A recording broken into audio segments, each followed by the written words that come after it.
Réuni ce mercredi 22 janvier 2025, sous la présidence du capitaine Ibrahim Traoré, le Conseil des ministres a validé une demande d'autorisation de recrutement pour couvrir les besoins en ressources humaines de l'administration publique.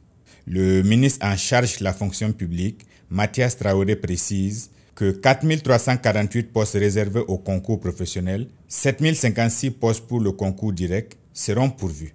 Une hausse de 0,74% par rapport à 2024. Des quotas seront également attribués aux volontaires pour la défense de la patrie et aux agents communautaires remplissant les conditions requises.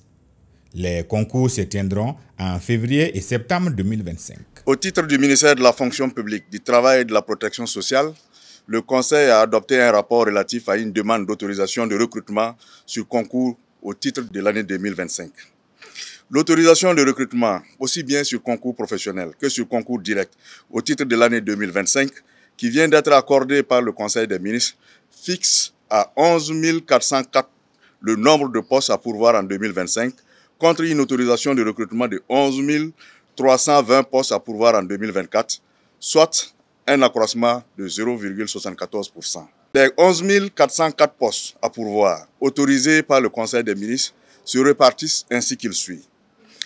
4 348 postes à pourvoir pour le concours professionnel en 2025, contre 4 534 en 2024, 7 056 postes à pourvoir pour le concours direct en 2025, contre 6 786 en 2024, soit une hausse de 3,98%.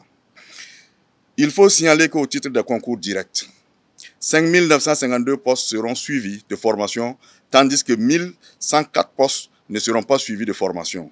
Par ailleurs, il faut souligner que des quotas seront réservés dans certains effectifs à recruter sur concours direct au profit des volontaires pour la défense de la patrie et les agents communautaires qui en remplissent les conditions. Ces quotas seront précisés dans les actes d'ouverture des concours concernés. Les recrutements sur concours direct au titre de l'année 2025, aussi bien que les concours professionnels, sont prévus pour se dérouler de février à septembre 2025, soit de février à avril 2025 pour les concours professionnels et de février à septembre pour les concours directs. L'adoption de ce rapport permet à mon département d'organiser les concours professionnels et directs au titre de l'année 2025 pour couvrir le déficit des ressources humaines à combler et doter les nouvelles créations de structures publiques, plus particulièrement la création de structures et d'organes pour la mise en œuvre des initiatives présidentielles, l'offensive agricole pour l'autosuffisance alimentaire, la mise en service de l'hôpital de référence de Bobo-Dioulasso, la transformation du centre hospitalier régional de Manga en centre hospitalier universitaire et l'opérationnalisation de l'assurance maladie universelle. Pour ce qui concerne les recrutements sur concours sans formation, il convient de préciser qu'il s'agit de recrutements sur des emplois dont les diplômes académiques n'appellent plus de formation professionnelle. Il s'agit par exemple des médecins, qu'ils soient des médecins généralistes ou des médecins spécialistes, ou qu'il s'agisse des chirurgiens dentistes, spécialistes ou généralistes. Autre décision majeure, le flagrant crime bientôt intégré aux procédures judiciaires. Le Conseil a validé un projet de loi modifiant l'organisation judiciaire du Burkina Faso. Le garde des Sceaux, Edasso Rodrigue Bayala, souligne que cette réforme vise à accélérer la justice, rapprocher les tribunaux des justiciables et réduire les coûts des procédures.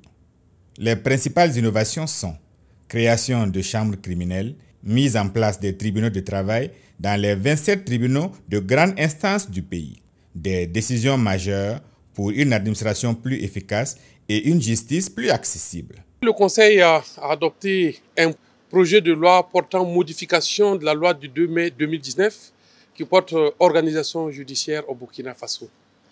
Il faut le rappeler que cette loi qui porte modification de la loi qui porte organisation judiciaire au Burkina Faso s'inscrit dans le cadre des réformes globales qui sont entreprises depuis 2023 dans le secteur de la justice et qui visent à accélérer le cours de la justice et qui visent à rapprocher la justice du justiciable et qui visent à permettre à l'ensemble des acteurs d'avoir des leviers juridiques sur lesquels ils peuvent s'appuyer dorénavant pour rendre un service public de la justice accessible et répondant aux attentes du peuple burkinabé. Que contient comme innovation ce projet de loi modificatif qui va être transmis à l'Assemblée législative de transition? Première innovation majeure, il a été adopté un projet de loi portant code de procédure pénale qui a institué le flagrant crime comme le flagrant délit. Autrement dit, aujourd'hui, dans notre organisation judiciaire, lorsque des infractions sont commises et que ces infractions sont qualifiées de crimes, il faut une instruction obligatoire.